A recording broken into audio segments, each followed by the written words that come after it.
Welcome back to the More Auto Solutions YouTube channel.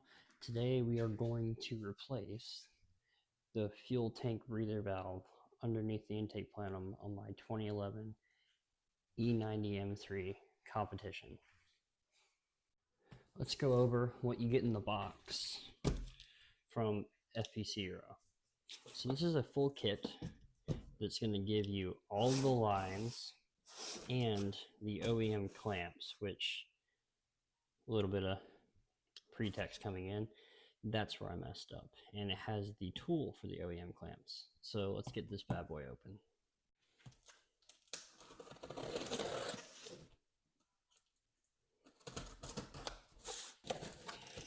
So this is slightly under $200, so it's not incredibly expensive for all of this stuff, which is the way you should do it. So you got the hard line here, 2 OEM clamps. There's a small soft line that goes to the throttle body, the Lyle OEM clamp crimper for the tool, and then we have the Bosch, which is the OEM supplier fuel tank breather valve. Do not buy the OEM BMW one. Buy the Bosch one. It is the exact same thing. And if you're looking for a reference part number, that is where you're going to be at. So now that we got all the parts laid out, we got our new tool, let's get to it. So excuse the engine bay. I know it is dirty, but I drive my car a lot. So that's all I'm going to say about that.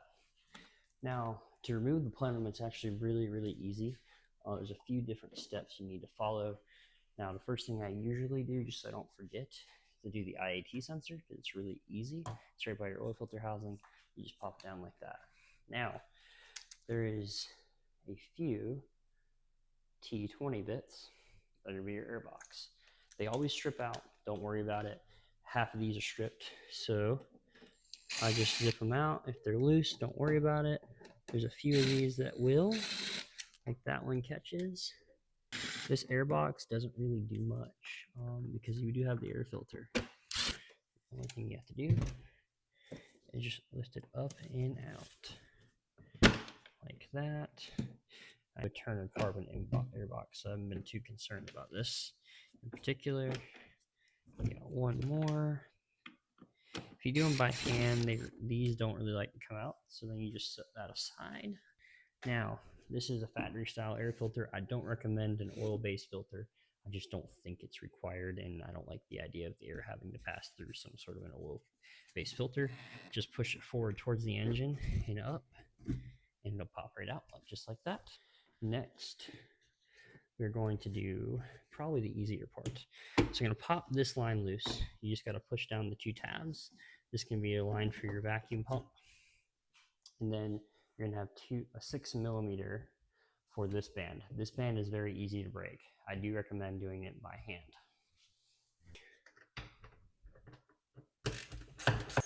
Once you have it loose enough, all you need to do is pull it up and out. And then you get the tube completely out. So now I recommend removing the airbox assembly because you need to get to the bolts for the plenum underneath here. It's just a lot cleaner and a lot easier. These are going to be 210s that are only hold it here, and then there's a rubber grommet here and a rubber grommet back here. There is this little tiny air duct for the front that you can just pop out like that. Makes it easier.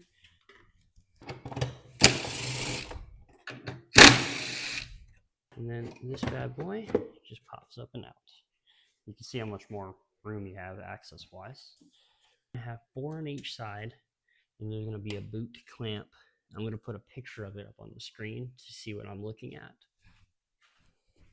And what I have found, because these are going to be a 6mm, is a slight extension like this. And you are always going to use a ratchet on these. You are never ever going to use some sort of impact on them. It just does not end well.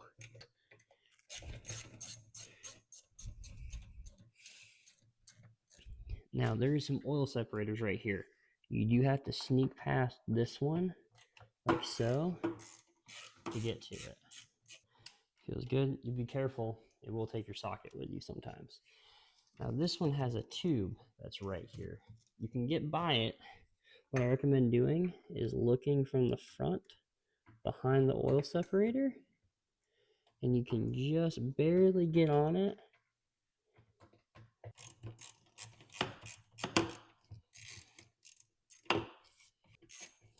And that side's done. We're gonna go to the other side. Now we're going on to the other side. There's a little bit more around this side because you have the coolant reservoir.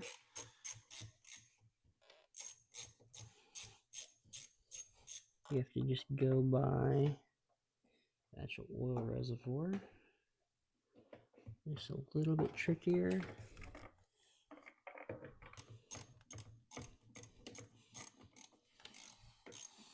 Now probably the most difficult one is the rear one on this side, because it's kind of a tight spot. Like I said before, the easiest way to do it is look all the way back and you will get it on.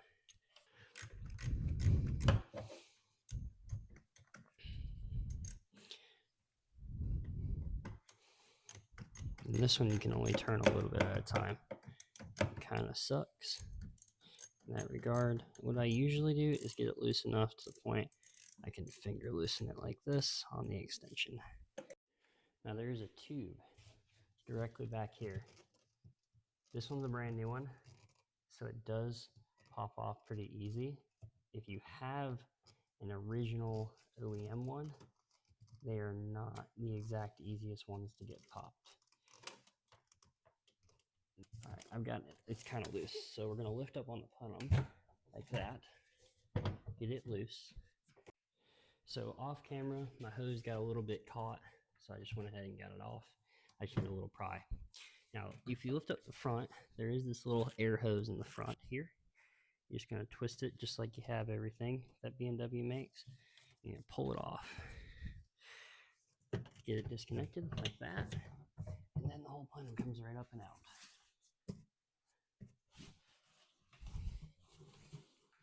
So now you should have a small amount of parts to be getting to this guy. All right, so we're at the main event.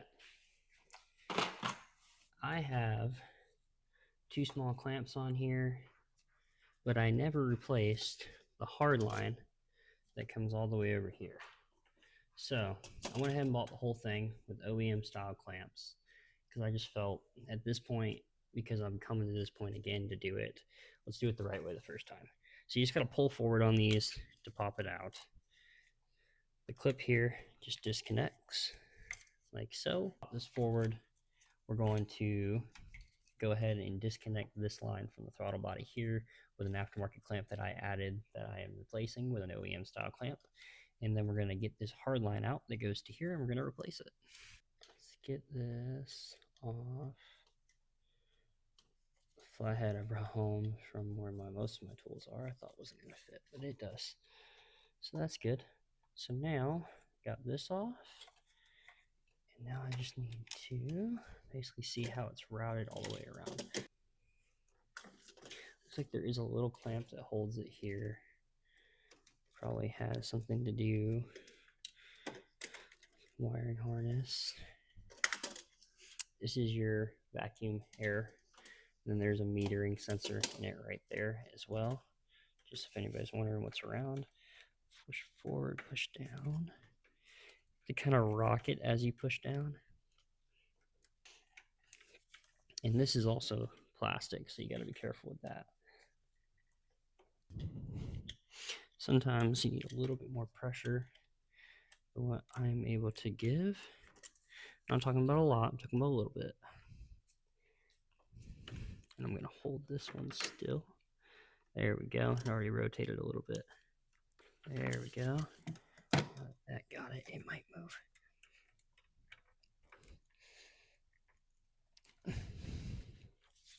Nope.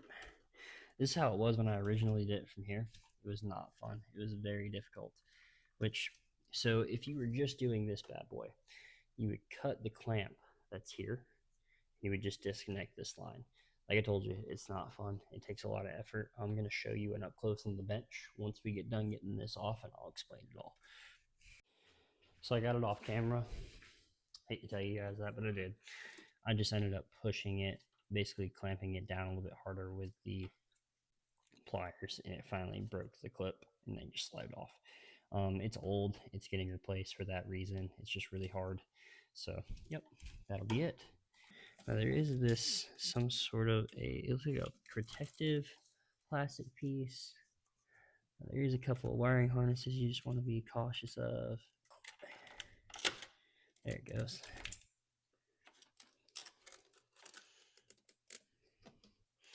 There it goes. That plastic you heard was actually a piece of the film on this. That was whole. There we go.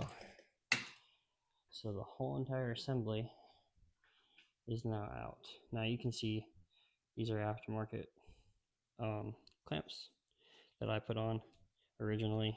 I'm going to show you why I don't think they're particularly right. And yeah, we're going to go over, this is the OEM line as well, so it's seen worse for wear. But let's go compare what we got. Alright, so let's look at this guy. This is the connection I was telling you about that is very fun, quote unquote, to get loose. It does slip around. I mean, there's multiple ways to get this off. I'm just going to tell you that you can have fun doing it. It's not a fun job. I'm honestly not even going to mess with it on camera.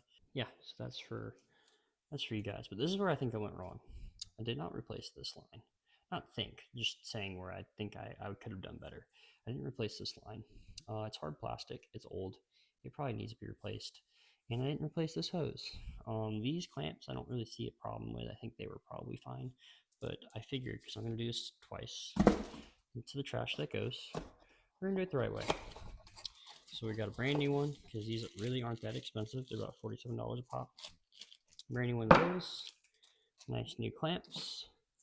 Nice new BMW hose that we'll leave the sticker on so somebody will know we used an OEM one. Just kidding, because you don't need stickers where we're going. That go in there, and a brand new hose. So let's get back over and get this bad boy installed. Let's start first by routing this hose. So what I figured out is it actually doesn't, it goes only under this in this wiring harness here. So I'm just going to put it like so. Now it does have that rubber piece that's supposed to keep the line intact that right now kind of is messing with it. That isn't fun. So I'm going to attempt to move that, I think, a little bit farther down for the right time being. There we go. Now it's happy. Yep, there it is. Now it wants to go where it wants to go. Yep, it goes right there. So over here, you're just going to push this connection together. Bingo, very solid snap. Very happy. Make sure your rubber grommet is right near this toe, this actual lift point, because that's where it needs to be. So I'm going to push mine all the way there. Now, remember, if you're going to use these when you install them on this hose, make sure you put them where you can install them. So this little knurl here, that's going to be where your actual hose that we just replaced plugs into. So that's going to be that one. You should hear a solid snap. Alright, so I had a change of thought. I'm going to do the one OEM clamp here.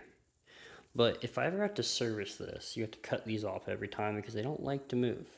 So I am going to run one worm gear style clamp like I was on this end that goes to the fuel pressure relief valve because it's got a nice knurl on it. It fits really well. I know this will be perfect for that application, but I want a really tight seal for the actual idle throttle body. So we're going to do that. Let's get to it. Let's get it installed. All right, we are all together. So we have a worm gear here for serviceability, OEM pressed clamp here, and then a new OEM hose that wraps around and connects into this relief valve right here for the pressure. So let's get all this back together now. And we're back together. This has to be one of the easiest installs that you can do with a basic tool set. Don't be intimidated. Do it. It'll be less than an hour to do it. Quick notes to know. IIT sensor, remember you plug it back in. Remember to plug in the tube for your idle control that goes on this elbow. And remember to plug in the tube on the very back in the very small vacuum line that is right underneath the manifold, almost directly underneath the M3 V8. That's about it. It's pretty simple to do. It should take you less than an hour, especially if you've got a whole kit, so you don't have to mess with any of the OEM clamps besides breaking one off. But thank you guys for watching and have a great day.